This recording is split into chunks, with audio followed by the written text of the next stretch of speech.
mouthfuls before tears interrupted her, and sleep seeming to be her likeliest friend, she was taken to finish her sorrows in bed. "This is not a very promising beginning," said Mrs. Norris, when Fanny had left the room. "After all that I said to her as we came along, I thought she would have behaved better. I told her how much might depend upon her acquitting herself well at first. I wish there may not be a little sulkiness of temper. Her poor mother had a good deal. But we must make allowances for such a child, and I do not know that her being sorry to leave her home is really against her, for, with all its faults, it was her home, and she cannot as yet understand how much she has changed for the better. But then there is moderation in all things." It required a longer time, however, than Mrs. Norris was inclined to allow, to reconcile Fanny to the novelty of Mansfield Park, and the separation from everybody she had been used to. Her feelings were very acute, and too little understood to be properly attended to. Nobody meant to be unkind, but nobody put themselves out of their way to secure her comfort. The holiday allowed to the Miss Bertrams the next day, on purpose to afford leisure for getting acquainted with and entertaining their young cousin, produced little union. They could not but hold her cheap on finding that she had but 2 sashes, and had never learned French, and when they perceived her to be little struck with the duet they were so good as to play, they could do no more than make her a generous present of some of their least valued toys, and leave her to herself, while they adjourned to whatever might be the favourite holiday sport of the moment, making artificial flowers or wasting gold paper.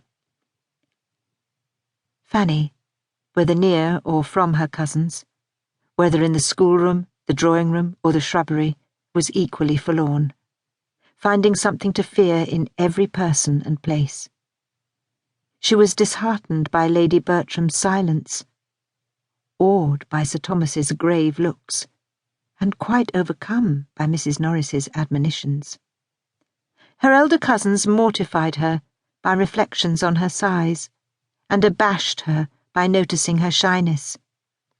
Miss Lee wondered at her ignorance, and the maidservants sneered at her clothes, and when to these sorrows was added the idea of the brothers and sisters among whom she had always been important, as playfellow, instructress, and nurse, the despondence that sunk her little heart was severe. The grandeur of the house astonished, but could not console her.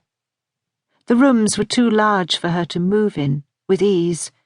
Whatever she touched, she expected to injure, and she crept about in constant terror of something or other, often retreating towards her own chamber to cry, and the little girl, who was spoken of in the drawing-room when she left it at night as seeming so desirably sensible of her peculiar good fortune, ended everyday sorrows by sobbing herself to sleep.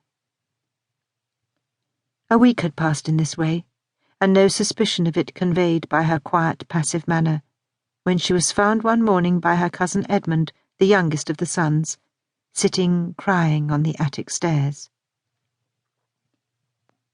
"My dear little cousin," said he with all the gentleness of an excellent nature, "what can be the matter?"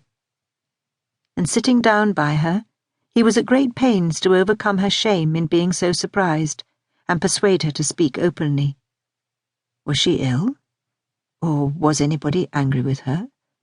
Or had she quarrelled with Maria and Julia? Or was she puzzled about anything in her lesson that he could explain? Did she, in short, want anything he could possibly get her or do for her? For a long while, no answer could be obtained beyond a "No, no, not at all, no, thank you." But he still persevered, and no sooner had he begun to revert to her own home than her increased sobs explained to him where the grievance lay.